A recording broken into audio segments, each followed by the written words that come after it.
Hey y'all, what's up? Hey, yeah. Thank you for tuning into the Joncea Show, where anything goes, because we are in the living room. And y'all already know how it is when you just chilling in the living room. Ain't nothing like it. If somebody's in your living room, that mean they family. That mean you love them. You invite them into your house. You invite them into your world. They already connected to you. And this is why the people you see, we are so comfortable. We have so much fun because we practically already family. So today, hey y'all, I ain't seen you in so It's long. been like 2 years. I love you. Yeah, I love you. And miss you. I miss you. It's been like And 2 miss years. you. My girl Yeah. Nyatta Woods is here with us today, y'all. Let me tell you something. Like, share, and subscribe to Roll Out. And make sure you share this video because this video may help someone. I don't even know what this video is gonna do. I don't even know what this conversation is gonna do. I just know that we're about to just have a good time here in the living room. First of all, so. because not even if we don't even ever talk any issues about you, but just the fact that you are an amazing person, and just the fact that we vibe. We vibe. It's been like 2 years. I think the last time I saw you was at my birthday party at Jalapeno Pete's in North Hollywood. Wow. I think that was like 2 years ago. Was I vegan? No. Yes. Was I vegan then? Yes. So it was a little bit more than 2 years then. It was, Okay. That means it was probably a 2.5.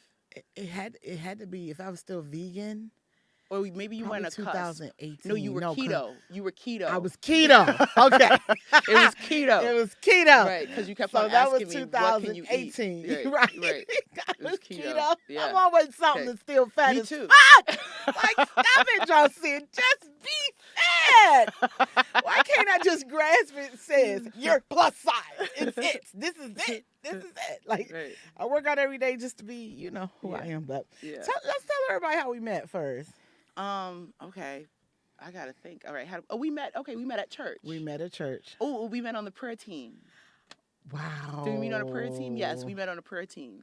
Okay. Yes. And we met on a prayer team, and I think we just hit it off. Yeah. You've always been real. Yeah. You've always been real. And you from New York. Yeah. I'm from D.C. Yeah. And something about people from the East Coast when we moved to the West Coast. Yeah. It's kind of like I'm no shade to nobody from the West Coast because we love y'all too. But it's kind of like we all we got sometimes. We understand each other. like we literally and figuratively. Like we want fried chicken, not just tacos. That's all we saying, Nick. We love L.A. We're here, but sometimes we just want a little bit. Right. Sometimes we just want. Right. We just want some East Coast vibe sometimes. But yeah, we did. We met at church. Yeah. Nyatta and Jennifer. You're never going to really see one without the other, which I'm surprised. Right. That you're here alone. I'm Right. almost scared to ask where's Well, Jennifer. things evolve. We evolve, Y'all evolve. and things get busy, and Yeah. life. Okay. Yeah. Y'all, anybody that's watching right now on my Facebook Live, go to YouTube. I'm about to turn this off. Go to YouTube and watch the Joncea Show. We're here in the living room. All right. So, question. I got a phone call from you the other day. Yeah. And like we said, y'all, we really do, because we both are very spiritual. We spiritually grounded. And when I say that, I mean we are not doing the most hallelujah, jumping all around, Jesus God thing. We are not those type of women. I hate to use the word Christian at this time. I just, that's just me. Yeah. But we are not God's followers to that level, because Christians just have so many demands on people, and I don't like to be a part of it. Right. So I'm just saying that we know we can pray for each other. We know we can talk to each other. We know we can help each other, free each other, and that's the good thing about being spiritually grounded and having sisters connected through Christ. Right. So you called me I did. a couple weeks ago. I did. And you was like, Joncea, you know It what? was like 3 weeks ago. You said, God, this was your words. You said, God told me to talk to you. Yeah. About something. And I was like, okay, what's going on? And Yeah. you told me a teeny bit, and I was like, pause. Yeah. Do you mind coming on the Joncea Show to talk about this? Yeah. Yeah. You didn't want to hear any part of it. You wanted to wait. Yeah. Because it sounded like something that could heal. Yeah. that could help Yeah. you, me, and whoever else is Everybody. listening. Yeah. Yeah. So Yeah. let's Yeah. before we even talk about that, how are you? I'm good. I'm good. Well, let me just say this. I want to say a couple of things. A Okay. little bit about my background, so it will give a setup.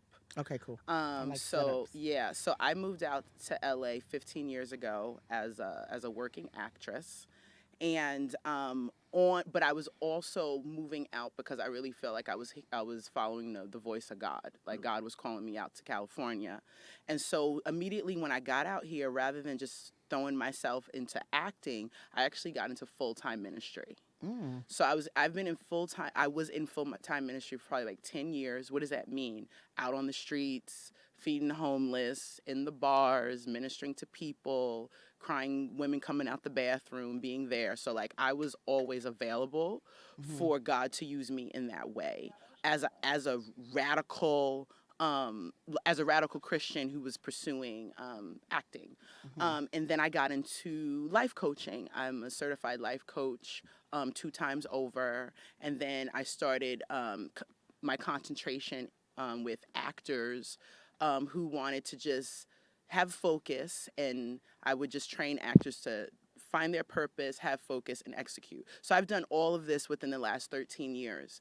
But with that, I have not had a normal life per se by any means. I'm a rock star. I'm radical. I just Hmm. kind of do whatever I'm meant to do.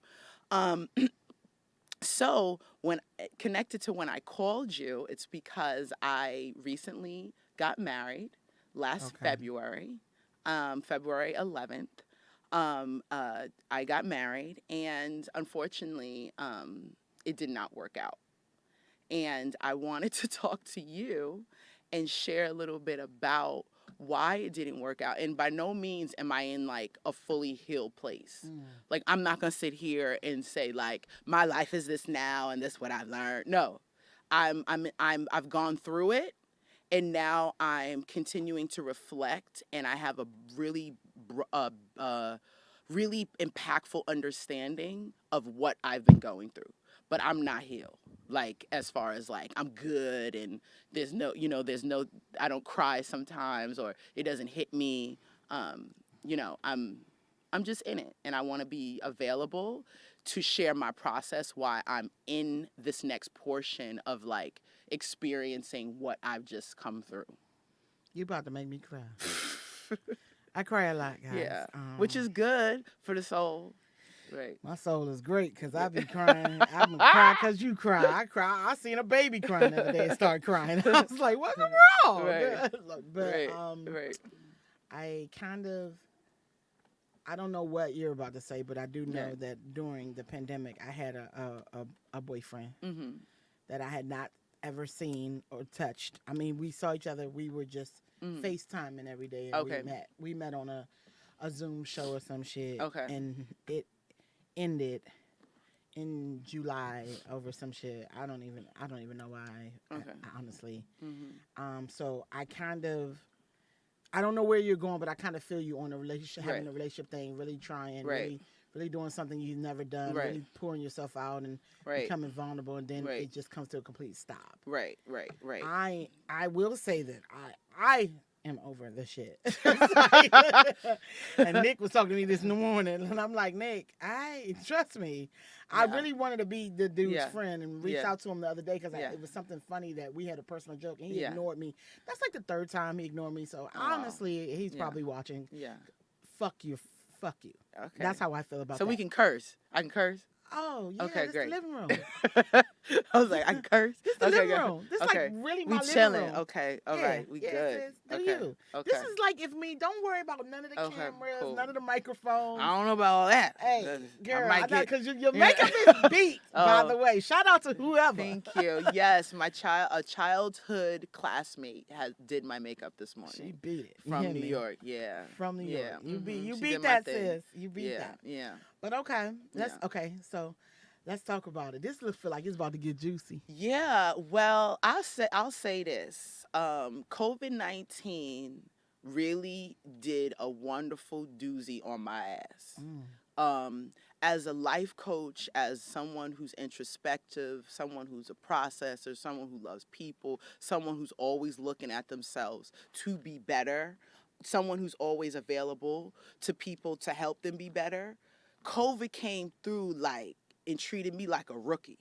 Like Mm. in the sense of I had no idea of the compound emotions and pain and frustration and grief Mm. that I was processing and dealing with. I had no idea. So I'm a hot spin instructor. I teach at Sweat Cycle in DTLA, downtown Los Angeles. And I was teaching a lot. I was teaching a lot and working out a lot. Okay, I went through like a weight loss transformation about 4 years ago. Just kept it up, and so I was teaching when COVID happened, and I couldn't teach and I couldn't work out, at the gym or wherever. I didn't realize mentally, because I was burning so many calories a day and just getting it out. I didn't realize mentally, with all the compound things that I didn't realize I was dealing with, I didn't realize mentally the toll that it was taking on me.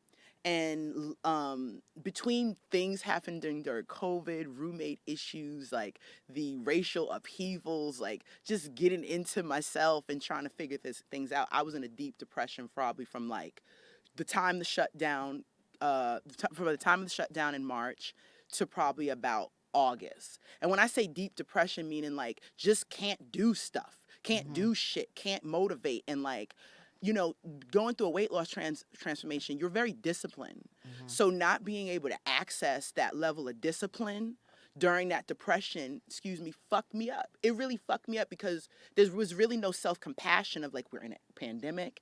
No, it was like, why can't I do that? Because you're comparing yourself to everyone that just took the pandemic and was like, all right, this is what I'm going to do.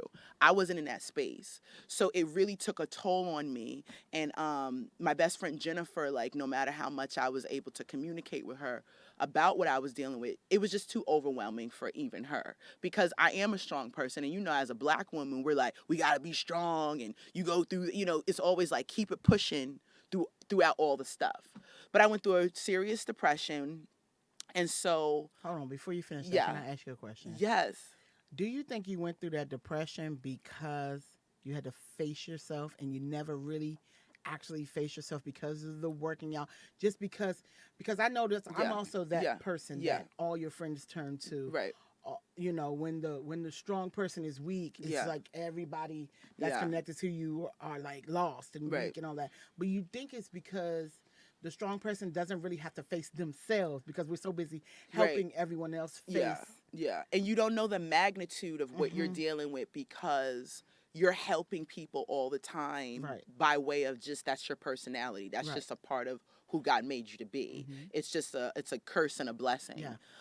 Yeah, because I was in I was telling people this all throughout COVID. It was like I was going 120 miles per hour straight. Like I had put a deposit out on a fitness shoe. Like I was like in it. Like I was in it. Okay, fitness instructor. We just gonna eat protein. Like I was in it. I was lifting and I was in it. I was very disciplined up at 4 a.m. to work out. So I think that when I didn't have that level of access That to the outlet, huh? gym, because it wasn't like I can't go outside to walk and work out. It was my program. When I didn't have the program that I wasn't on, it made me go, what the fuck? Because then the frustration wasn't just about the program. It was about, I don't have the program and I still am dealing with this. I don't have the program and still having financial issues. I don't have the program, and then like my best friend and I not getting together. I don't have the program and my mom's having an issue. So it was all not having the program of working out, doing my thing, and then having to deal with all those underlying issues. Yeah, it was like a big rock. Because God is sovereign, right? He's Right. understandable, and Right. he's shut the whole entire world down. Right. To think about, what are you guys doing? Right. What is going on? Right. Every single person had to sit with themselves, and people didn't make it. Mm-mm. People were killing themselves. Right. People were really husbands and wives broke up. People were really finding out who they really truly were, Completely. and did not really. They didn't make it. No. And that's what it is. You really truly had to stop and face yourself. Right, right, I, right. And I wasn't able to, and I know, and this is not to like, judge people that, just got very dynamic in the way they hustled and worked and whatever they did, we're doing before COVID and they couldn't do while COVID. They just hustled and did it. yeah. Listen, that's great. But I also knew that that wasn't going to be a place for me because I knew there was so much that I was dealing with. That if I threw myself into something, it wasn't authentic. So it's just being introspective and understanding yourself too damn much and then not knowing how to get out of it. And then I wasn't in a place to share with my friends. I wasn't sharing. I didn't Couldn't be know used, how to huh? process. You Yeah. couldn't be used. Well, I couldn't be used in the sense of my vulnerability. Right.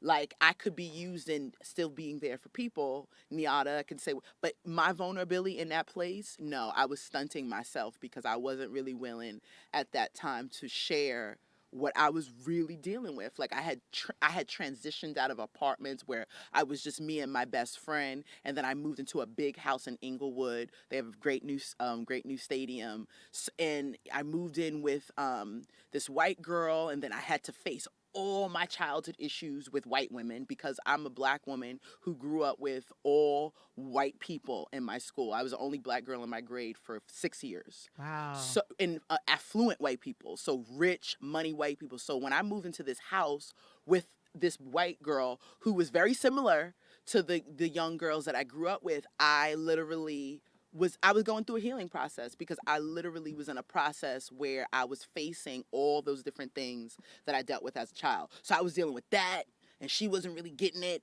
and then it was just a lot going on. And so, and then September came, and I decided to take a trip to Tulum, Mexico. I was like, I'm going to take a vacation.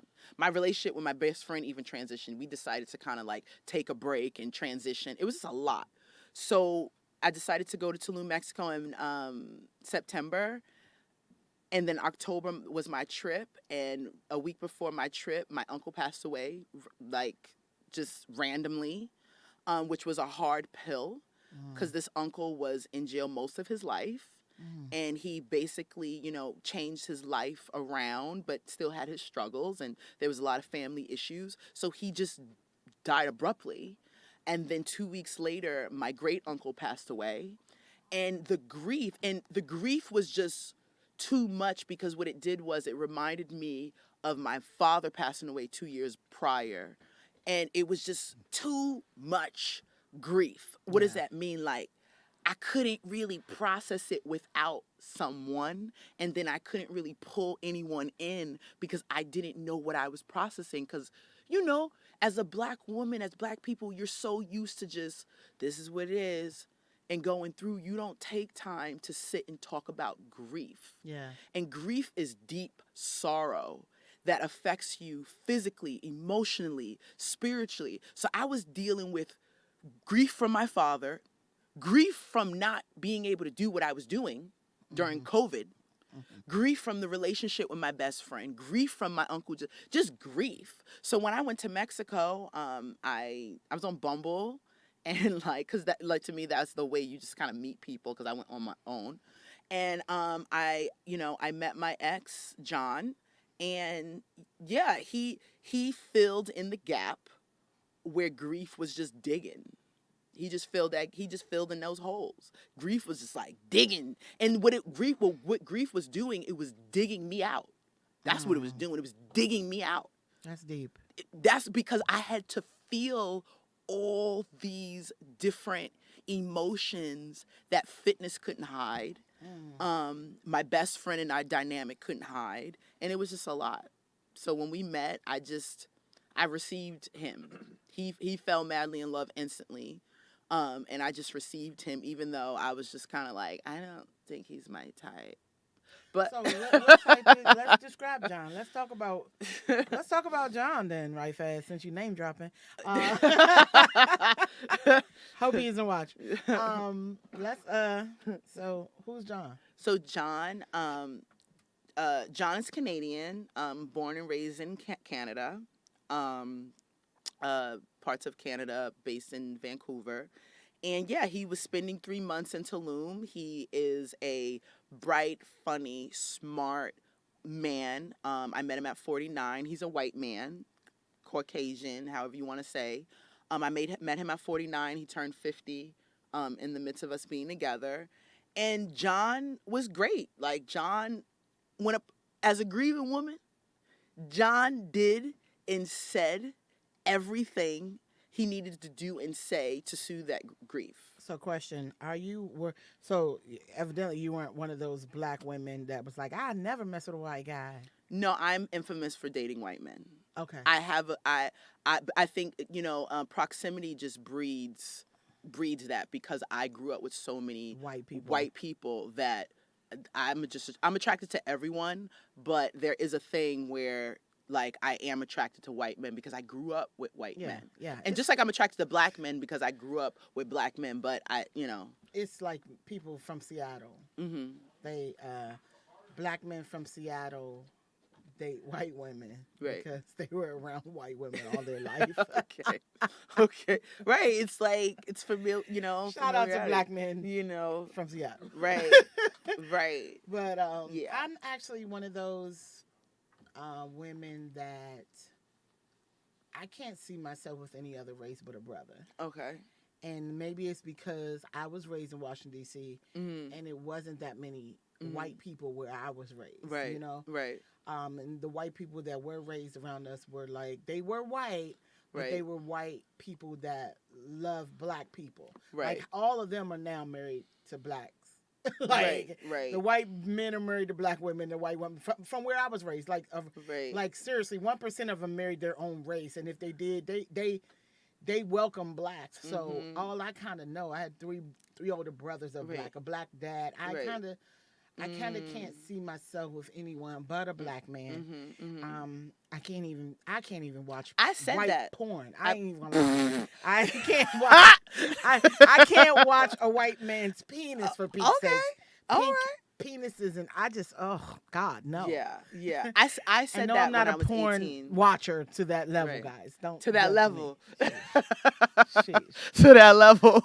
I just can't. I'm just being honest with you. Yeah, guys. I said that when I was 18, and I said that I was like, even though I grew up with a lot of white people, I said I would never marry a white man because I would be always wondering, like, where's my black man? And I said it, and then I went out with a biracial guy, said what I just said to him, and he basically reamed me a new asshole for just being ignorant at 18 years old. I probably was a little older. And that was the first time that my perspective opened, because he confronted my, like, why just a black man?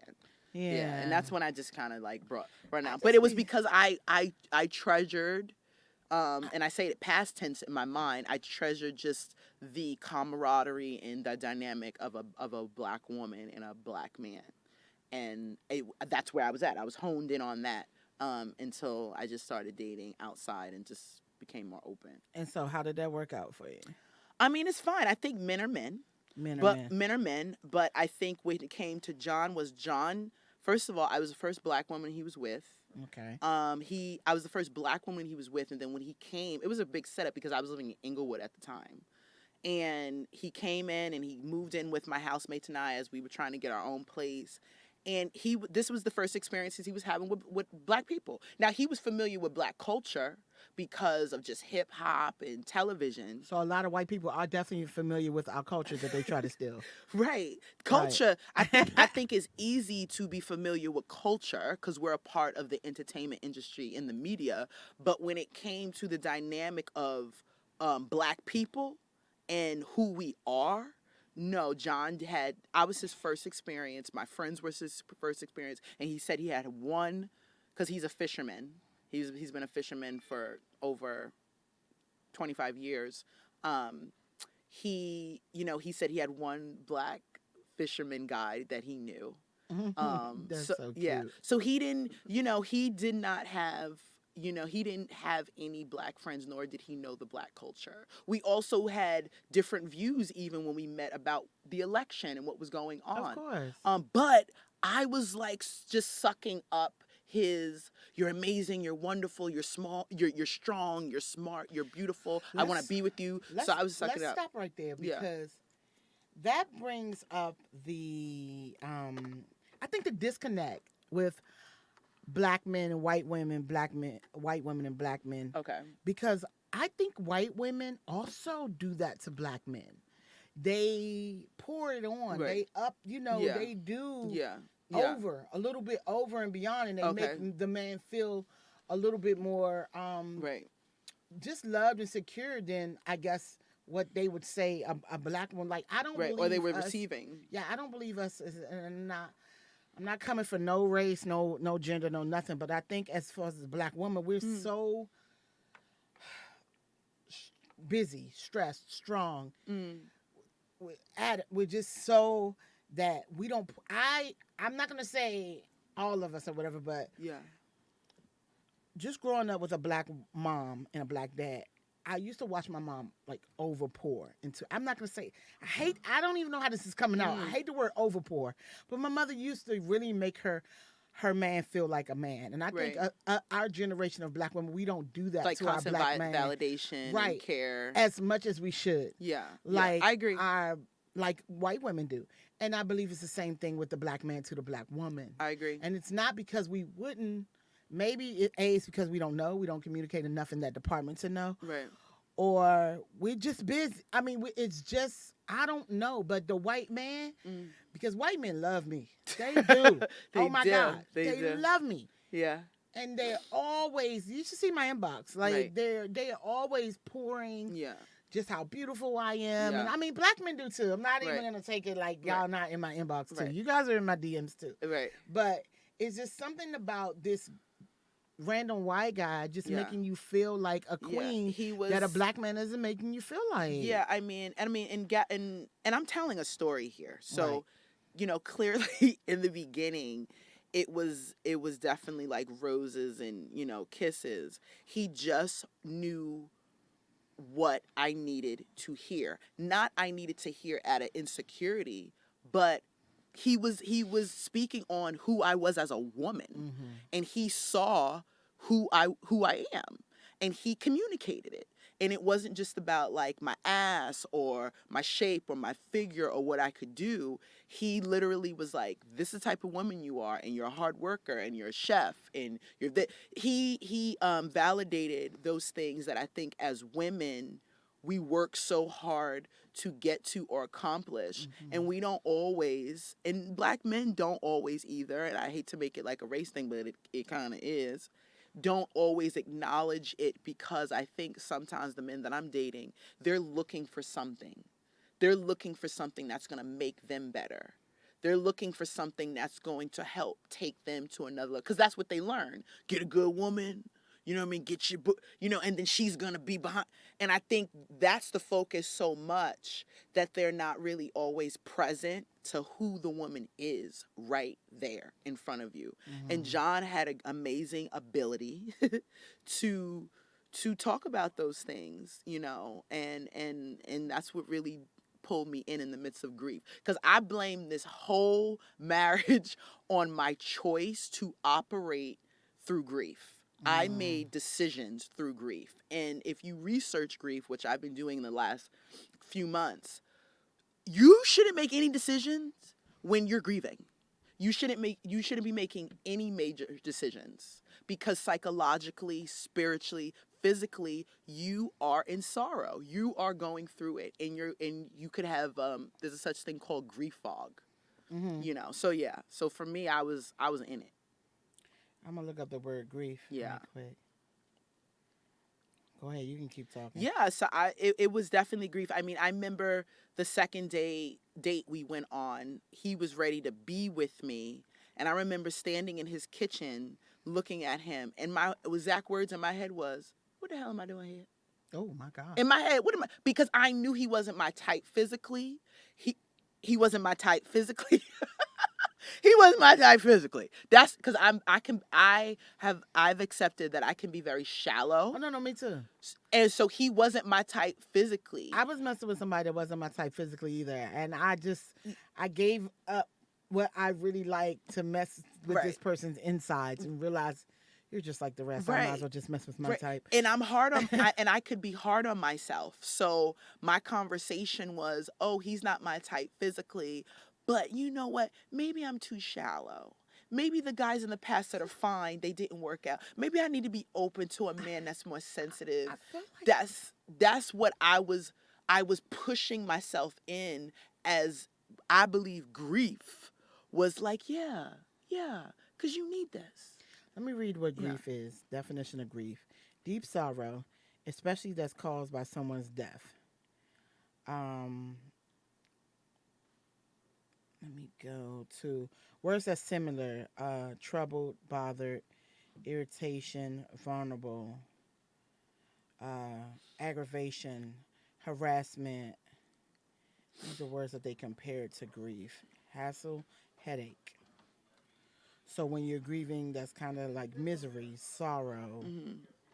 Mhm. um, Mhm. pain, sadness, anguish, distress, Yeah. agony, uh, heartbreak, Yeah. suffering, Yeah. headache, torment, affliction. Mhm. Um, she was very overcome with grief. So basically, you were overcome with a lot of these things: Mhm. despair. Mhm. And death on every dynamic and every level. I was dealing with death on every dynamic, and then I was dealing with the results or the effects of death of things that died years ago That you never really that I'd faced. never, yeah, yeah, completely. I was grieving the fact that I was so hard on myself for always thinking that I was bigger than I was. And then when I was in COVID, I was hard on myself because I was like, no, who I look like now is what I thought I looked like a year ago. And now I'm hard on myself about that. I was literally, I think that grief is just like a saturation. It was like a domino effect.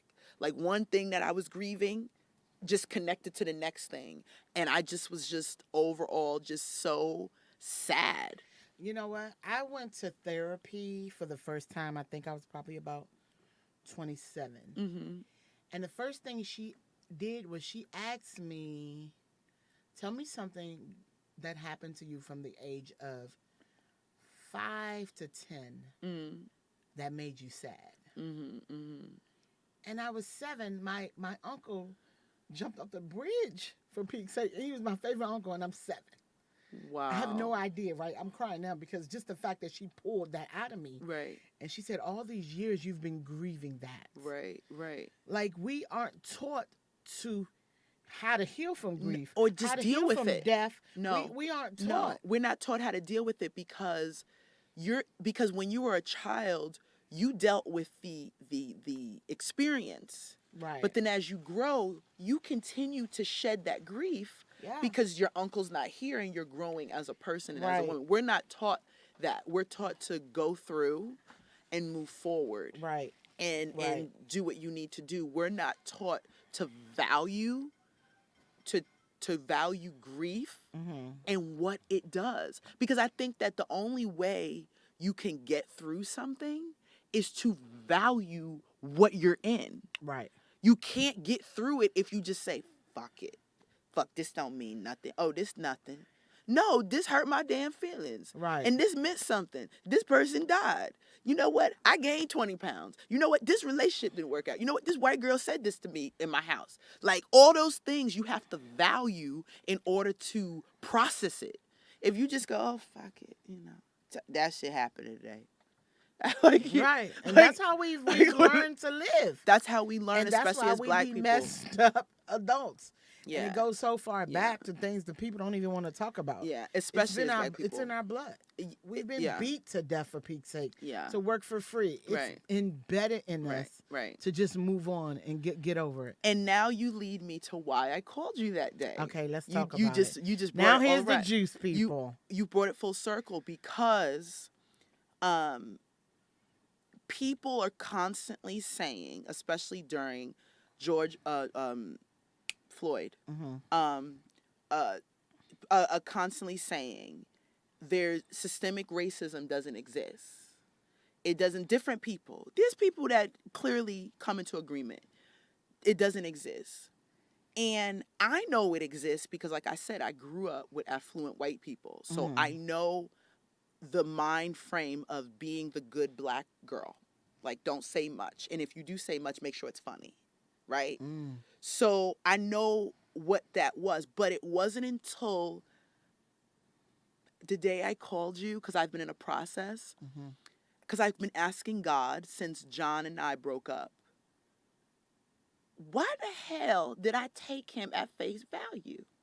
Like, meaning everything he was giving me, why did I just take it? Like, why did I accept it? Like, why didn't I question it? Like, my friend Carly asked me, well, what did he bring to the table? Like, what made you say yes other than he said all the right things? And I'm going to say proudly, I said yes because he was a white older male. That's why. Because I know for a fact that if he was an older black male, I would have read him his rights before I said yes. I took him as an older black male because I've been conditioned to believe, older white male. I took him as an older white male because I've been conditioned to believe that older white male got their shit together and they do what they need to do. Regardless of the examples that you've seen of older white male not, we were in the midst of a pandemic. We had Donald Trump. We had a President Biden. We were in the midst of all this chaotic shit. The reality was when John came in as a Canadian who was proper, who was paying for everything, I looked at him like, okay, older white man, and this is what I'm going to do. And you know what confirmed it? My family members didn't question him. My friends didn't question him. Nobody questioned this dude. Nobody quit. And I'm not saying that because I feel like sometimes I talk to people and they're like, well, Nyatta, you a strong woman and like, you strong. Who's going to question you? No, you don't. You didn't have to question me. But nobody questioned him. They took my decision and they ran with it because of my stature. I'm Nyatta Mary Woods. I'm a prayer warrior. I love Jesus. I do hard shit. Like, you must know what you're doing. This is how I was treated. Why? Because this is my persona. Why? Because this is the character that I have put out there because this is what I learned. You are a strong black woman. You get through. So people don't question my decisions because I'm not a dumbass and I can fight and you know what I mean? And I can do shit. So they don't question me, but they didn't question him. And I really believe that they didn't question him because he was an older white male and he didn't look like a thug. He didn't look like Eminem. He didn't look like he looked like a nice dripper white man. And I really think because of that, I took him for what it was. And it was a foolish ass, ignorant choice, but I didn't know that those blinders were there because it was an effect of systemic racism, and I know it.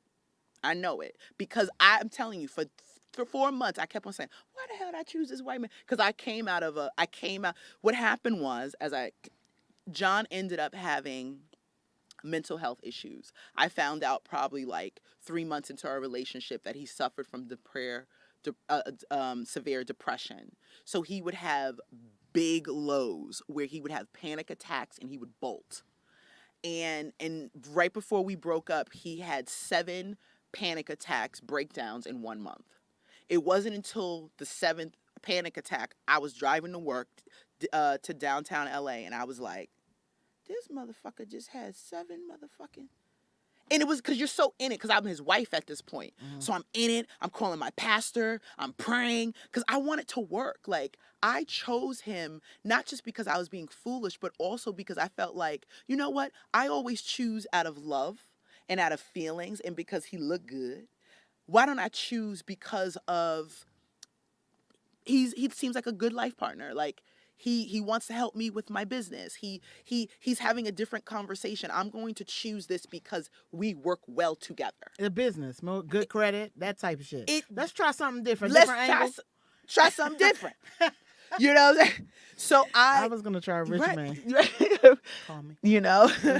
So let's try something different. And the reality of it is that John has serious mental health issues and he wasn't able to deal with I hate to say it, life. No, he wasn't able to deal with life. God damn. Yeah, when we first moved in together, his conversation always was, "This house is always at 11. Can't y'all come down? It's always at 11." He just felt like well, you in LA for one. Okay, Yeah. you in LA, and I'm an artist, and I'm black, and I'm African. Okay, and I live with a Puerto Rican and a white woman, and we got 2 dogs. And what did you expect? So when he moved in the house, that's when it really started to show like his mental health issues, because he couldn't deal with the dynamic of. I mean, you see how loud I'm speaking now? We would be in the car, and he'd be like, "Shh." I think we just loud people though. And don't get it In twisted. general. Don't get it twisted. When he said shh in the car, it wasn't a bad thing, because I think sometimes we need to be aware of how loud he taught me such great things. But at the end of the day, he wasn't, and I'm going to put it on him, wasn't equipped to deal with all of this stature and swag. He fell in love. He wasn't equipped. And I wasn't supposed to deal with someone who wasn't equipped to deal with all this stature and swag. I wasn't. Who the hell do that? Because what you do is now you're like a wild banshee with a rabbit. Basically, that's what I'm, a wild banshee. I'm ready. I'm on my hustle. I'm a grind. And he's just like, "Can you calm down? Can you calm down?" I'm like, "Calm down what? I've been out here 15 years. I'm on a hustle. I'm on a grind. We need to help people. We need to do things for Jesus." I wonder if that's why Nick, you here? Nick here. Nick, talk to me, Nick. I honestly think this is probably one of the most honest conversations I've ever heard from a woman. I'm just listening. I think I have no objections. I'm glad where she's going. I'm glad she's actually saying this out loud, because I think I have sisters. I'm married, so I think about my mom, my sisters, and how they deal with things. Me personally, do I want to say this on here? Say it. I think I'm just gonna speak on black women, because I only deal with black women. I just think black women are just at a very childish state where everything is emotion and everything is happiness, and like that's just not the world. That's not a real world to live in. You're not supposed to be happy all the time. The only people happy all the time are insane people. Those are the only people smiling all the time. So you have to put that in perspective. Death is normal. Life is normal. Yeah. Breakups are normal. Right. Fights are normal. Right. So you would say emotionally immature. Yes. Yeah. Yeah. Right. And I can't seem to wrap my head around it. Right. Of where the idea is coming from that you should even be in this space. Right. Like, why? I don't understand why black women think they should be happy all the time. Right. When no one else in the world is. Right. So I just can't wrap my head around the I thought that was concept. a human thing. Humans shouldn't be happy. Not all the time. That's not a real world. In what world is no one is happy all the time? Yeah. About nothing. So I just feel like I don't understand the concepts that a lot of these things are built on. Right. And where they come from, and I think this come from white people. Right. Right. White people making us think we should be happy all the time. No, I just think that we're listening to them. Right. When you should ask yourself, why am I even listening to this person? Right. What have these people provided to the world that we should be listening to anything? Right. Just one thing that they provided that's helping the world. Right. That means I should listen to any advice they're giving me. Right. Right. Yeah. Like she's saying, we can't even talk. Think about this. Music to us is a joyful thing. Right. As loud as it can be. Right. Even if somebody drive down your street, if that shit bumping, it's a good song, you're not even finna complain about it. You like, oh, that shit hit, who that? Right. White people, it's just a different vibe. Right. That music to them is disruptive. Right. Her speaking is disruptive. I'm Right. hearing her talk. I hear passion, strength. I hear all this stuff. It sounds good to me. Right. But I can understand how for some people, it's gonna that vibration is gonna irritate them. Right. Right. And that's what. And I think you're absolutely right when you say about perhaps, I'm gonna say it like that. Perhaps getting it from white people, even connected to systemic racism, because living with John, and then living in a big housemaid, living with John, and then also living with this white woman, I watched their dynamic grow because of relatability. I watched him understand me when I had an issue with her, but then appease her and not address my issue. I watched her utilize the niceties to keep the peace with me, but not be real with him about what she needed. whether that was yard work, because he did carpentry work. So whether that was doing this, I just watched people act like everything was okay all the time. And systemically, if you're watching main race be a certain way, yeah, I think that subconsciously, unconsciously, you think that's how life is. Also, as Christian Black women, we're constantly in the where's your husband and where's your kids, and where's And we're constantly in the you need to do it this way or that way because God said. yes, Mm-hmm. exactly. And so you got these confines put on you all the time. And there was many reasons. It was grief that I married him, but it was also me. God was doing multiple things. It was also me rebelling from the Christian church, because I knew that was getting married was the one thing that was going to take me out of the box, because nobody knew who this guy was. We weren't in a long engagement. And I knew also I didn't want to marry him. I didn't want to live with him and not be married. So I was just doing all these dumb things because of like religion or because people said, but then no one was even holding me accountable to it. It was fascinating. So it was like Where was your friends, man? my friends just rooted me on. You did look happy though. I was saying mean, congratulations. I was listen. The honeymoon was probably from Tulum to until he moved in. When he moved in, I remember being in a dining room. He like shaved his beard one day. I'm sorry, John. He shaved his beard one day, and I was like, "What the fuck am I doing? What the fuck am I doing? How do I get his man out of my house?" He moved from Mexico to LA by way of Canada. It's like it was the first time in my life I didn't know how to redo a fucking decision. You couldn't get out.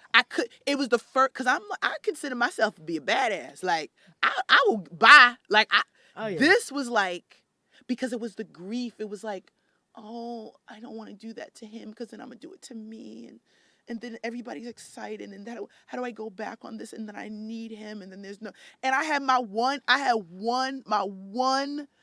wonderful friend Alex, who's wonderfully proudly gay, who was like, what the fuck are you doing moving that man in your house? What are you doing? Right. And Thank you, Alex. my response to him was like, no, well, we got a plan. And he just took that as like, I'm doing too much. I'm a backup. And that's what he did. He's like, I'm doing too much. I'm getting way too involved and emotional. But his gut reaction was the right reaction. It was. Because it was like, what are you doing? He's like, what are you doing? And I think that as a culture, as Black culture, we need to do less of don't do that and more of like, what are you doing? What's up? What's going on?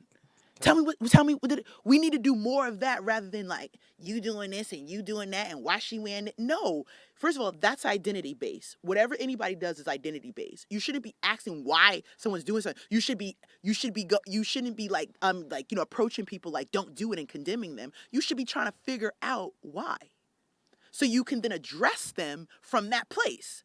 I can't address you if I don't know why you're doing something. And I think people were just assuming I'm happy. But see, I'm like, I'm a speaker, I'm a life coach, I'm introspective. I've gotten through many healings. Of course. See, the thing, and especially with Black women, we're so phenomenal because we're resilient.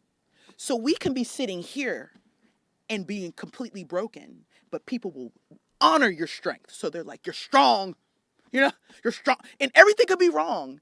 I won't question your strength. And then if I get a little relaxed and I'm like, I'm here, oh, she's really happy now. Oh, and she's strong. And then if you start laying down, oh, she doing the life. She is happy. Meanwhile, no one is holding you accountable to how you get there. How you like that. Because as Black people, we systemically, I just really believe we've been cultured to hate one another, to not like one another. And if you hate one another and you don't like each other, then you don't get intimate, then you don't get vulnerable. And then I don't know what's really going on with you.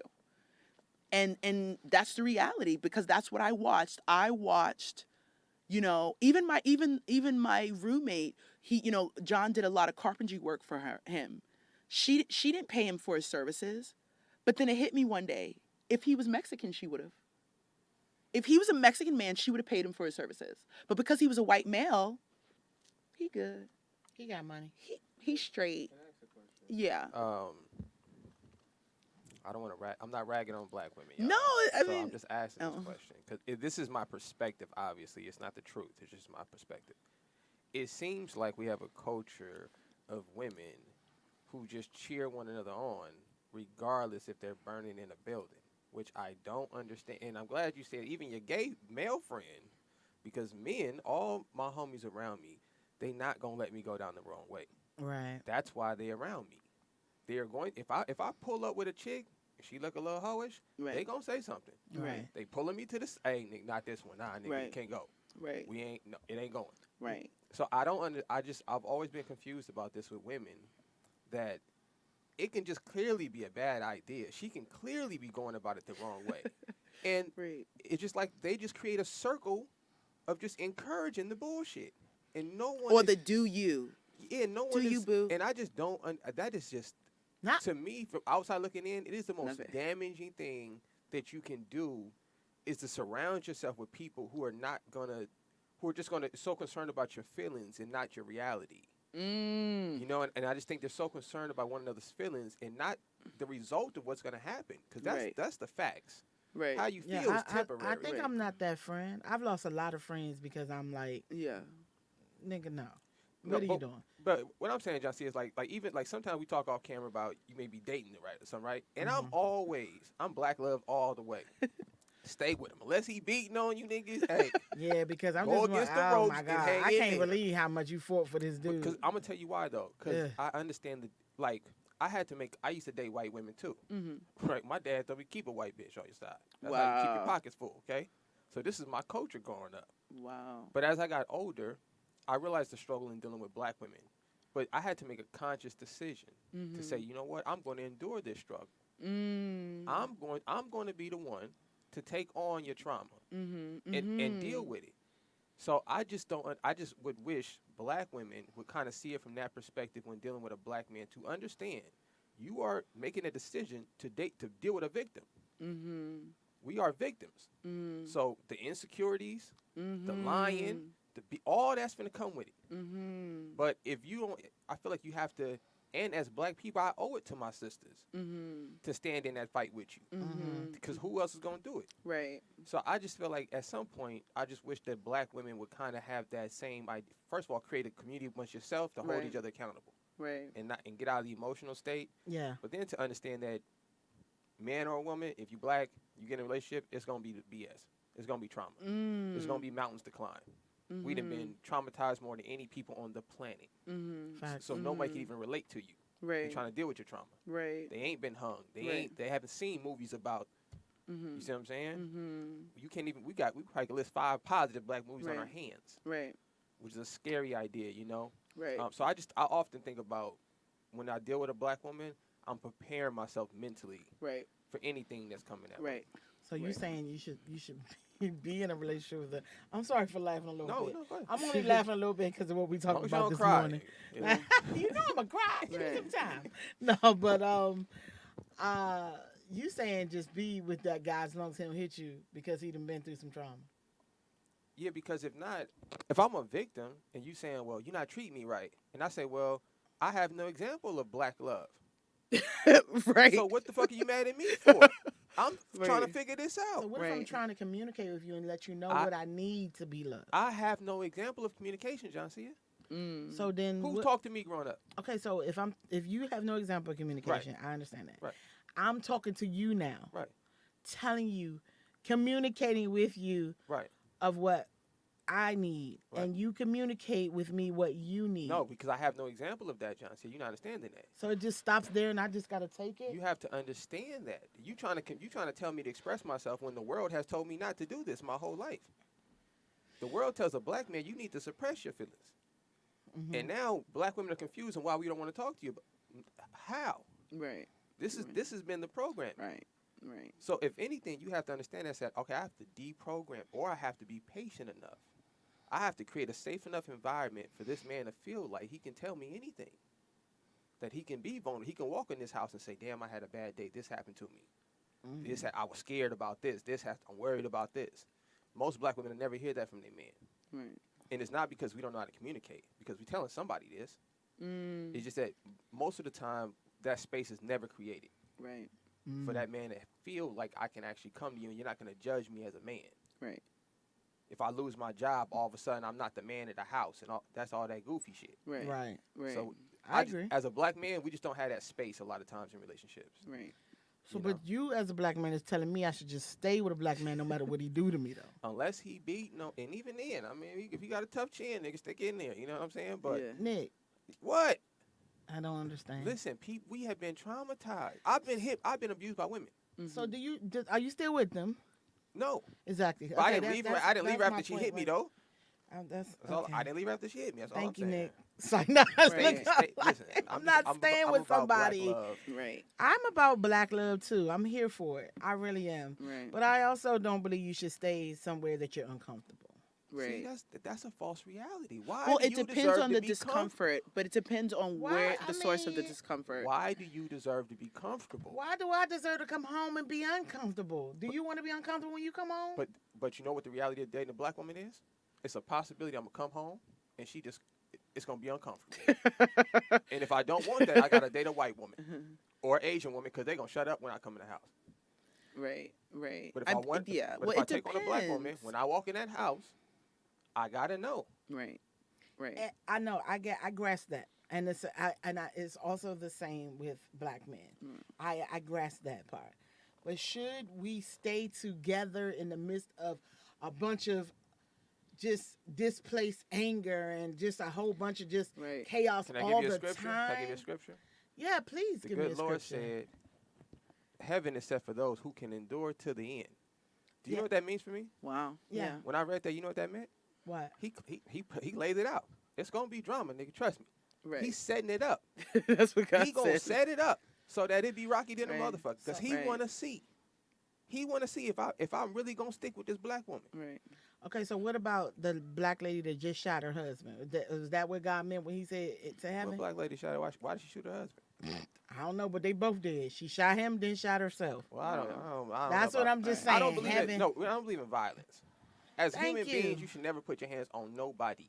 I believe that. That's across the board. That's called war. You understand? Yeah. But we're talking about words and feelings, Right. and and maybe him not knowing how to love you, Right. me not knowing how to sit down and listen to you, Right. how to So then, should I stay in that relationship? yes. Well, this is the thing. I had my one opinion. other male. I had one other male who's like a friend, mentor, pastor who I told about right before I married John. I told him about the situation. I said, because when John moved in, we got into it probably like 2 weeks later, and he had a breakdown, and then he literally got on a plane and went back to Canada. And because we were in a pandemic, he had to quarantine for 14 days This was before he, before the wedding? yes. Okay. Before he could come back, he had to quarantine. So literally, this is the second week of December. I'm not gonna call him name. He literally had a breakdown. We got into it. He left, stayed at a hotel, got on a plane, went back to Canada. Had to quarantine, missed Christmas with me, and wanted to come back. In the midst of this time, I'm talking to a friend of mine, mentor, older than me. And I'm over here like, well, I just believe it's God. It's God that sent him back to Canada because we need time. We need time to reflect and think. And he was like, why do people always say it's God? He was like, maybe this guy's just not cut out for this. Maybe he just couldn't handle what he was in and he's not cut out for it. And I was in the midst of it, so I didn't really want to hear it. But the last thing he said to me before I got off the phone, he's like, marry the strong and help the weak. Marry the strong and help the weak. And when he said that to me, the biggest thing that I got out of it, well after John and I broke up, because it wasn't until we broke up that I really understood what he was saying, was that, yeah, biblically, religiously, we could say equally yoked, but breaking that down even more, do we want the same thing all around? Do you want a man who doesn't like to talk, or do you want a man who talks? Do you want a woman that is down to process and be open to be compassionate when you're going through, or do you not? And I think that that was the biggest breakdown when it came to John and I. We had a vision of wanting the same thing, but he didn't understand that as a woman, who I am, I need to talk. I need process. I want to make sure we're doing the same things. We need to be in one accord. We need to be tough. We need to be willing to be broke if we want to get to do this. He wasn't in agreement with so many ways of how I do life. And I think that's where it starts. If the person is not in agreement with the way you do life and you're not honest about the way you do life, it's not going to work. And why should you be with them? Because if a man is, I'm a talker, and I'm not just like, I don't have to talk it to death, but we need to get to the core quickly.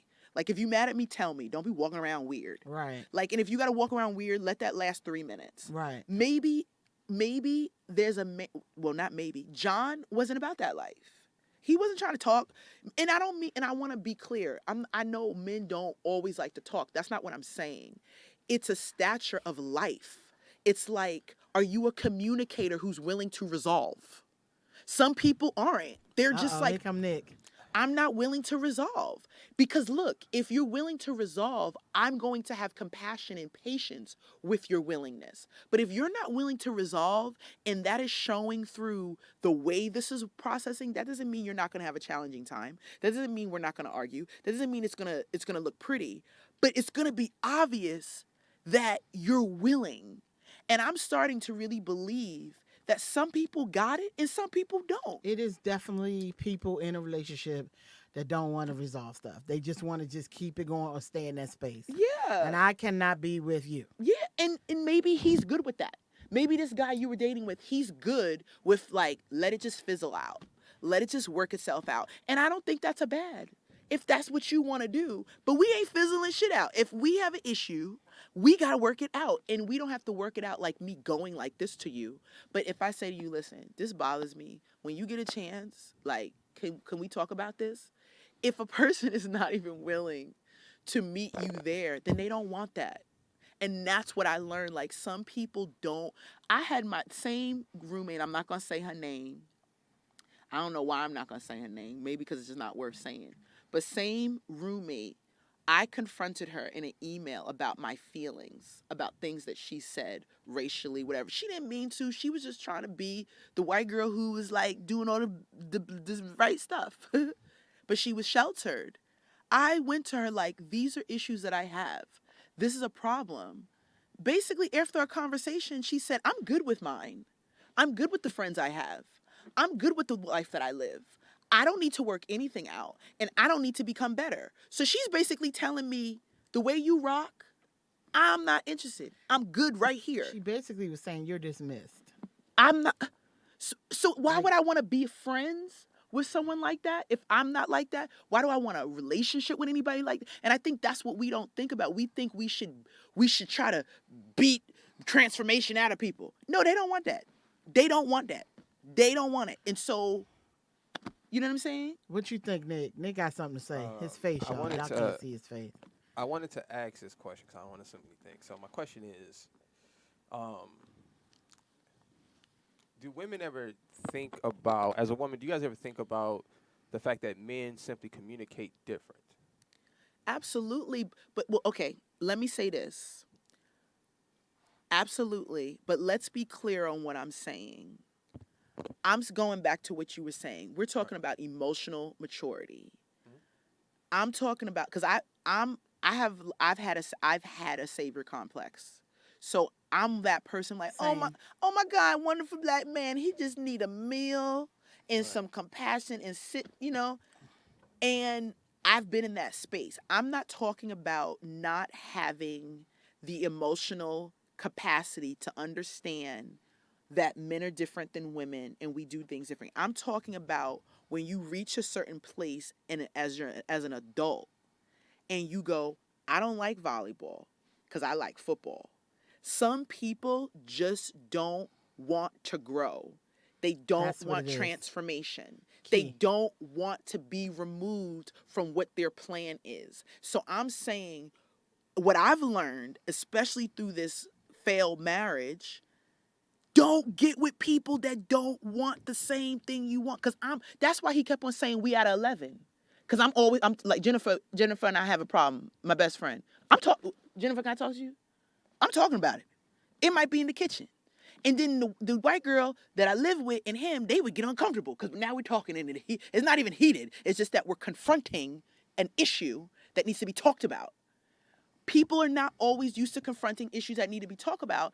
And then I'm realizing, guess what? Everybody doesn't need to be made to confront an issue that they don't want to talk about. Right. Maybe they don't want to. Right. And so yes, I think the communication's different. I think that Black women, if they're not equipped, we need to become equipped, because I believe women have influence and men have authority. I believe that's how God created us. We need to become equipped to know how to deal with our men, regardless of what race. Regardless of what race. And I just think there's, like you said, there's a lot of emotional immaturity where a lot of Black women don't even think it's even necessary to even look at themselves in a deeper way. Like, why you wear so much makeup all the time? Why you always got your titties out? Why you always having sex? You don't want to know why? Because if you know why, then you're in a more powerful place. Absolutely. A lot of Black women don't even want to know. They don't even want to know. Like you said, I think the key word you said was people don't want to grow. Yeah. And usually when you don't want to grow, when you hear something about yourself, there's a problem. Mm-hmm. That's where the conflict comes in. That's where the disconnect comes in. Right. And a lot of people just fall back because they're like, they don't know why this person is all of a sudden upset with me or whatever. Right. It's because you don't want to face yourself, or you don't want to grow, or you don't want to realize that people don't want you around because you act a certain way and things like that. Right. And people grow up and be grown, bitter people because they don't want to take a step back and say, this is what the problem is. I knew what the problem was with me. I know why I stopped having sex. I fucked who I wanted, when I wanted, how I wanted, and I had no emotion to it. And that can't be what sex is. So I had to stop, chill. Like Joncea, stop. Stop having sex. Because you are out here just anything. I remember my aunt literally saying to me, you guys have so much sex, you're going to be no good for your husbands. And that in that one moment, I valued some dude I never knew. And I stopped having sex. I was like, yo, I got to chill because there's a problem here. But it convicted you. It hit you. That's a part of your character. It hit you. That's a part of your moral state. Some people don't hit. The thing is, I want to grow. That's why when people tell me things about myself, I may not at the time. I have a tendency to defend myself because I just sometimes I just feel like I should, but it always replays, and I always have that humbling moment where I'm like, you know what, Joncea, you probably should, or you probably did, or whatever. Right. But when people don't want to grow, I immediately kind of find myself detaching from people. Right. Well, and that's what happened. Okay, John was married before. His ex-wife said to me when we broke up, she's like, wow, it took me 6 years to get rid of him. It only took you 6 months. Because I grow. This shit wasn't working.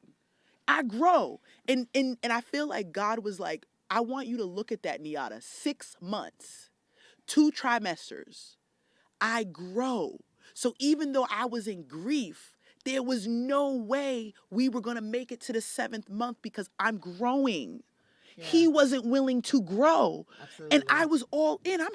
First of all, and he wasn't even all into Jesus, right? It's just that he felt God called him to be with me. I had my pastors praying. I had friends praying. Everybody's praying. They're inviting him. They're just welcoming him. It wasn't enough for him. And I believe that scripture, equally yoked, that's what God's talking about. I don't think he's talking about outside of spiritual either. You believe he's talking about what? When you equally yoked, he wants you to be equally yoked spiritually. Right. Like, I don't believe he was talking about this person isn't, I don't think when God talks, he talks to other, unless he specifically says other than the spirit. Right. That's probably one of the things. Can I add something? Most of you have never heard this. Do you guys know the scripture says we're not allowed to marry outside of our race? I feel like I have. So I often find it interesting when people have trouble with their marriages when they're in mixed marriages. Right. But to understand, going against nature. Right. Because see all the issues that you're having Right. in your relationship, that's natural. Right. Those are Yeah. natural issues that Right. should just be a part of Relationship. growing together. Right. Right? Right. But he wasn't willing. Right. And It's an unnatural thing. the one who said marry the strong, help the weak is married to a black woman, and he's a white man, and they've been married for probably over 30 years. And he said to me, "You're dealing with racial issues. You're dealing with this. You're dealing with all these things." Him saying it to me is because he is aware of not only what he experienced, what he accepted. Mhm. This is what I accept, that I'm a white male with a black woman. This is what I'm in. This is what I'm going to have to walk out. John was in La La Land. He just thought he was typical, ignorant white person. People are just people. No, people are not just people. I have a totally different grind than you. I have a totally different grind. Like, I grew up to, substance abuse parents. I grew up to, alcoholism, gang rape, abuse. I grew up to a lot of shit that I had to get through without any therapy until I got older, that I had to work through to become the person I am. Am I supposed to throw that in the garbage because you want to live in fairy tale land? Am I supposed to not tap into the resilience that I have when I am in a situation because you just want everything to be nice? That's what, to me, equally yoked. You understand that Batman cannot go, Batman cannot go with some like bootleg superhero. Batman probably has to go with Catwoman because Catwoman and Batman have this same you know what I mean? And I'm understanding what it is. And one of the biggest things that changed my life in the midst, and nobody knows this except for two people. I have very long dreadlocks, beautiful dreadlocks. I had them for 20 years, and they became a part of my identity because people are like, I love you here, I love you here. They're a part of my identity. And I cut them in February. What happened was, John was an alcoholic. I didn't know he was an alcoholic. And then I've had some alcoholic tendencies. So we would get into it a lot when we would drink. And I didn't know the depths of his alcoholism. And when he would drink, he would start to go inward and start feeling shitty about himself. And then I would have to hear all the shit that he wasn't, that I thought he was, and everybody. And one night, in the midst of getting angry, and this the week before we got married, in the one night, in the midst of getting angry, something, and I don't know what I said, but he was like, well, fuck you, bitch. You didn't throw black in there? No, he didn't throw black in there. He didn't throw black. And They do come. and there's a couple of levels and lessons that I want to explain in this story. He said, fuck you, bitch. And I hauled off and knocked the shit out of him with my fist.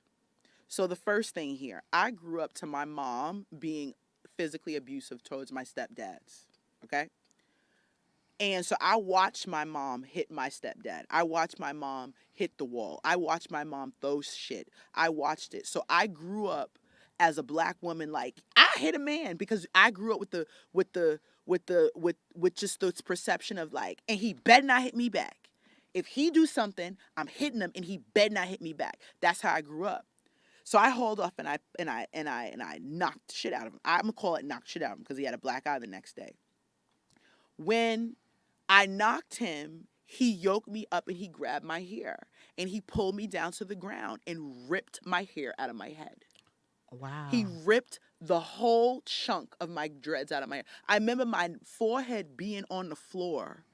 And when I heard the rip, no, first of all, when he grabbed my hair, I went, uh-oh, because you have to understand, for 2 years, I was contemplating, when am I going to cut my dreads? When am I going to cut my dreads? Because they're a part of my identity, but they feel so weak.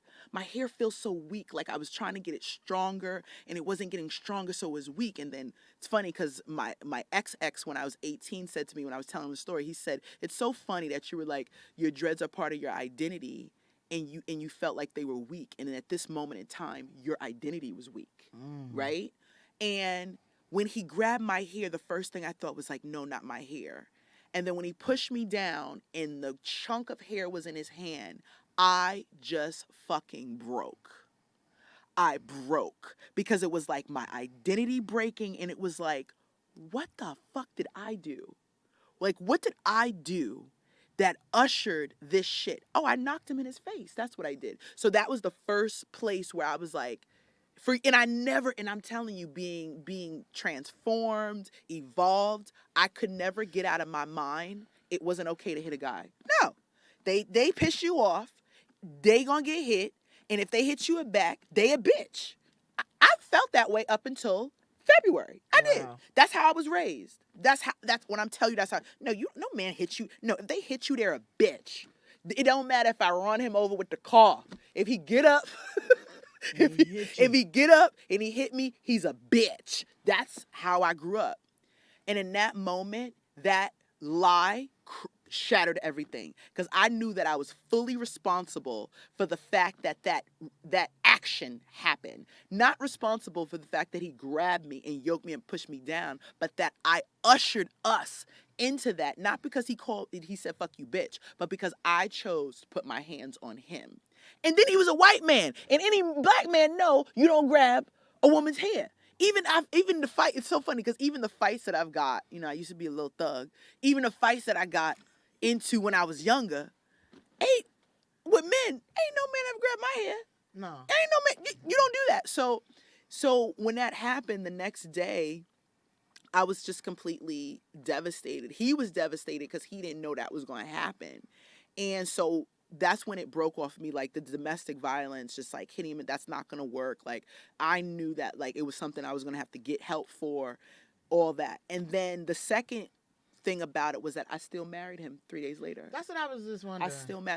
I still married him. And I married him because he didn't, when it happened with my hair, he didn't react like this was your fault. It was, oh baby, I'm sorry. And then he was willing to tell my best friend, this is what I did. Like he did all the things I never seen black men do. Be sensitive, apologize, just take responsibility, willing to take responsibility in front of my friend. He did it, but he was always willing to take responsibility, but he wasn't willing to change his behavior. So you're just dealing with someone who is constantly apologizing and taking responsibility, like. But wait a minute. But not what you just described was white people. Think about it. They're always apologizing about slavery and all of these different things, but not willing to change your behavior. That's reparations. Yeah, but that's how they're taught, though. And it's the thing where this is the thing. And not all white people, because I don't want to say all white people. Nothing's all. Right. Nothing's all. Right. And the white people that know it's not them, they don't even get offended by these conversations. Right. Because like I said, I was raised around white people. Right. So like, if Jennifer ever sees this girl I went to high school with, she's not offended by anything we're saying. Right. Because she understands what white people, the white people are. But this is the thing I think about racism, and we're gonna have to end this conversation soon because it's almost time to go. Yeah. I think what white people don't really understand and why we are constantly always talking about race is when you guys are racist as a white person, it stops black people from getting things. Yeah. Wherein a black person, we're racist and we have a problem with white people, you guys don't lack anything. And I think that is the problem. I think that is the total disconnect. Right. We don't lose. I mean, you guys don't lose out. Right. White people don't lose out. Right. When black people do racist stuff. Right. It's funny because I have a good example of that. So this roommate that I was living with, she became so offended with my email, which was just a business.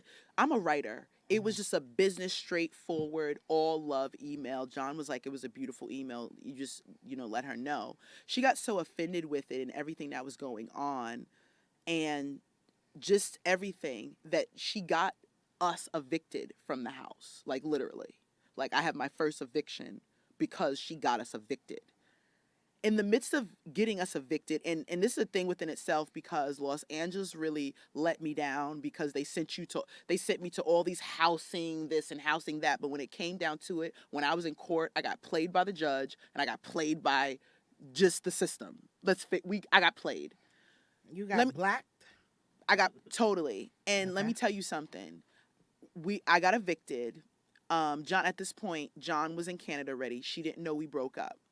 I have two phones. I have a business phone and my personal line. One, I've always had a kind of business phone, but this is business phone is kind of like John's old line because he's in Canada. Me. I get a text from this white girl I used to live with that got me evicted, wishing John a happy birthday because she thinks it's his phone. And it's like, why are you wishing him happy birthday? My birthday is 4 days before yours. You didn't wish me happy birthday when you got me evicted. And I'm trying to understand, you got us both evicted. But for whatever reason, it was okay to wish him happy birthday and try to connect with him and talk to him, and even looked at me at one point and said, I don't have an issue talking to him, but I have an issue talking to you. And I'm saying this to say, yeah, I think that with certain white people, the camaraderie amongst themselves will always be stronger than the camaraderie between a white person and a black person. Because it doesn't make any sense. He was my husband. He's my husband. Why are you even texting him? First of all, what you're saying is 1,000% true. How do you think Trump got into office? They knew that he was not for them. Right. Everybody that doesn't have money knows that Trump is not for them, but they vote for him because they can be in the center. You must understand that white people's only problem with the entire world is they must be in the center. We're used to it. When Obama was in office, they didn't feel like they were in the center. So that's why Donald Trump was a Democrat. Then he said he could switch to Republican, say anything, and become president because he understands white people will stick together no matter what. Right. And that is a culture, something taught in their culture that is not taught in ours. Right. That if we stuck together more. No, because that's a part of systemic racism. Yeah, Yes. it's an attack. It's Yeah. a straight attack. Yeah. Yeah. So I, just wrapping it up, what I really want to put out there, especially as a woman who this year broke out of the religious understanding of who I thought God wanted me to be, because that's the bottom line. I had been fighting for so long. That's why I admire you so much, because I had been fighting so long to be the fullness of my identity. Fullness. Hot mess at whatever year I'm in and everything. I've been fighting. And people are like, really, you, Nyatta? Yeah, it's actually more. There's actually more. Mm-hmm. I've been fighting for so long that the depression that I was led through the grief, it was really the epitome of with the enemy sent to really take you out, God used it. Because let me tell you something, the understanding of myself that I have now and my desires, what I want, who I am, that's not going anywhere. I'm learning to be the mess that I am in the moment, and we'll deal with that later. And I think that if I chose to be the mess that I was during COVID, I would have never even probably seen John. I probably would have never met him. We probably would have never. He would have never existed, because when you ignore the mess, it will find its way out. It will, and it found its way out, and it connected itself to this man. And I just want people to understand that, at the end of the day, the only one that hurts you when you're not who you're meant to be is you. Not the people that are waiting for you, because God will replace you. God will replace you. The only one that's hurting you is you when you're not being the fullness. And I'm talking about the fullness of yourself. You're hurting you because your mess is not allowed to progress, to be the butterfly that you're meant to be. Your mess has to come out. And I didn't want people to know that I like having sex. I didn't want people to know that I like smoking weed. I didn't want people to know that I like cursing. I didn't want anyone to know that process. None of it. I just wanted to just be a good Christian woman, prayer warrior leader, and then judge everybody else who seemed like they came out of something that I don't want to come out of. And you know? the thing is with me, I'm really the opposite. I never care what people think of me. How? I don't care what people How think did you of do me. it? I will give you the Joncea as raw as possible. I mean, I've had really people really say you shouldn't tell everybody this, or you Right. shouldn't do this and that. Of course. But my thing is this: I have to be Joncea. I have to be authentically myself. If I want to smoke weed, I'll smoke weed. Right. If I want to have sex, I will. I just don't want to. I Right. would. Right. Like right. I probably would have did it to Right, dude right. if we finally seen each other Right, one day. right. I'm almost sure I Right, would have. right. Who cares? Right. Like, but I'm not gonna. Let's put it this way: I don't have a problem facing things to erase it. That's it. That's it. I don't have a problem facing things to erase You it. have to face it to erase it. Yeah, That's the only way to get authentically yourself. That's it. And what you said was so powerful because you're only hurting you. That's Listen, it. I was one only thing- hurting me. One thing about energy, it will move, so you don't have to worry about other people and other things. You, at the end of the day, it's you versus you. Right. Right. No one else. Right. Right. Yeah, and it's just an amazing thing because God was able to do so many things in the time that John and I were together. I mean, I faced my weight issues, I faced my race, I faced insecurities. I was able to go through like a boot camp of understanding my shit living with him because I wasn't a runner. I faced everything. Like we would literally wake up in the morning and he would go, "I'm scared to even say good morning because I'm scared you're going to be like." So this is what I learned about myself because he couldn't deal with that level of just facing your identity. Like he just couldn't deal with it. And people say because you're not willing to look at it in yourself, so you don't want to look at it through someone else. That's one of the things that I admired about you. To me, you were always different. You were always different. You were always strong. You never really. This is what I saw from the outside. You never really cared what people thought of you. Right. This is what I thought anyway. Right. You were always authentically different and yourself. As a matter of fact, Right. I got you this shirt. What? I did. I got you this shirt. Uh-huh.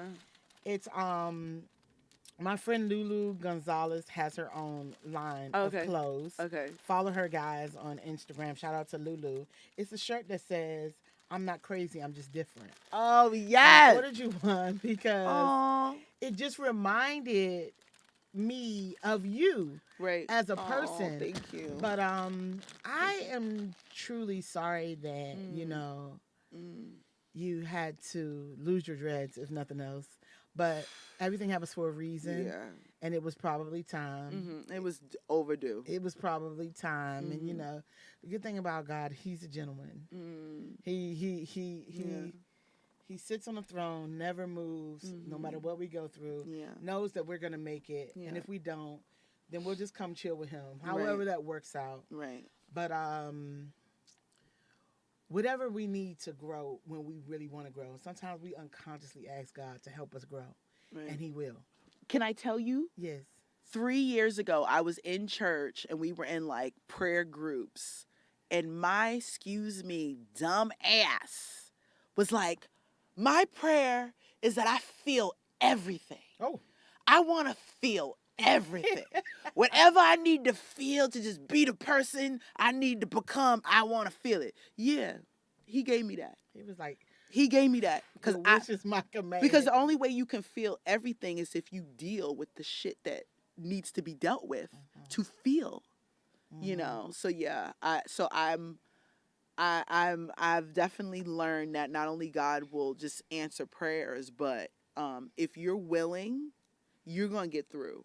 Amen. If you're willing, you're gonna get through. That's the only way I got through it. And John and I don't talk. We haven't communicated since July. He's not willing to take any responsibility for anything. His last breakdown, he had a breakdown. He slept on the Santa Monica Pier for 5 days. Then I begged him to go to UCLA to get evaluated. He was evaluated. They kept him for 3 days. He didn't want to have anything to do with me for those 3 days. On the last day, he told me that he was going back up to Canada and he wanted me to bring all his stuff to Union Station. And I'm like, what? We've been living, what you mean all your stuff? And I said, no, John, you need to come home and we need to figure out how this is going to go. If you want to go home, you can go home, but we got to figure out what this look like. No, he decided with his jeans, his boots, his sweater, in his passport and his cap. He was getting on Amtrak and he was going to Canada and left me with all his shit. And he never took responsibility. But I have to tell you, it was the best day of my life. Did you? It was the best day of my life when he left. But he never took any So you responsibility. got to know. I'm in the midst of that right now. And what did you do with his stuff? His stuff went with him, gone. Like I just, his stuff went with him, gone. Like I had to. We were in the midst of a move, so Okay, when he cool. literally left me in the midst of a move, and gone. And honestly, when things are done, they're done. Like he was Yes. ready to go, and he needed to go, and he went. And I would never ask him to come back, and I'm glad he went because God knew I wasn't going to give up on the marriage. I wasn't. Wow. He knew. I wasn't gonna, because I chose And it. you're a person like me. We don't like to lose. No, and What- why? what- There's a choice. I'm loyal. Yeah. I wouldn't have given up, but God knew that. God Yeah. knew that, and so He took helped him you. out. He Oh helped you. yeah, and so so he's good. I'm in the midst of an annulment. I'm just living my life and coming into myself. You're one of the person that I admire because you really just be being yourself, and I'm just like, and the last thing I'll say is that I was tired, you and Jen Marie, because I grew up with so many affluent white people the way I did. I got used to dumbing down my blackness. I did. I'm 39. For 39 years, I was dumbing down my blackness. What does that Wow. mean? I'm hood around my black people, and I am just as good and don't fuck up around white people, even if it seemed like I'm cool. But am I making you laugh? My it's funny because me and my friend Maya, we always talk about us being from Washington D.C. How we don't have it. I call it a master syndrome. A massa. Yeah, we don't have that because we were raised around black mayors, black teachers, black Right, police in officers, DC. black. Yeah, No. we don't. I don't know how to dumb down my blackness. No. All I have is my blackness. Yeah, I was raised in Larchmont, New York, and also New Rochelle, New York. Larchmont was very, very white, very, very, very, very, very, very white, and I just learned how to just Cause you kind of like if this is gonna sound ignorant because I No. know it doesn't have a color, but No. you be sounding white. right. Well, hood I sound white proper. girl. Well, very proper, Proper, because right. that's how I Mhm. was raised. But I'm so much more. No, you're dope. It's crazy. Super dope. And I just, and so I'm done with that. I'm done Yeah. with it. I'm done. But see how much God did? I moved in with the sheltered white girl. I married the sheltered white man. And he was like, you going to get this sheltered shit out of your system because I cannot be people pleasing and think I'm going to be in my purpose. It's not going to work. Yeah. Yeah. So, Shout out to the people in the chat right now. I see Jennifer's in the chat. Big J from Dallas. Shout out to you. Hey, Shantae, Maya, my niece, Vernice is here. I mean, everybody's just loving the show. And, Maya said, come on, Nick. This is what I'm talking about. you've heard a great dynamic. My niece said, I always tell people you ain't tried yet because you haven't took responsibility for putting yourself in or not talking yourself out of a situation. Right. And one thing I just want to leave this whole entire conversation and saying to you that's watching, to whoever, it is okay for everything not to be okay. Period. So we're going to end like that. Thank you Right. so much, Nyatta, for thank coming, you. sharing your story, Oh, sis. Yeah. I believe you're strong no matter Yeah. what. Yeah. This isn't about color. This is just about finding who you are, Yeah. being true to yourself, and letting go. Oh. The most important thing is just facing to erase and then letting it go, however that looks. I'm Joncea. Thank you for watching the Joncea Show. Thank you for joining me in the living room today, Nyatta. Follow Nyatta, y'all. Nyatta Woods on Instagram, Facebook. Follow her. We are ecstatic about Yeah. where your life is going, and Me too. please join me anytime. Yeah, absolutely. Come to the you living too. room anytime. Yeah. Right. I'll Thank you, cook y'all. Love you, y'all. See you next time.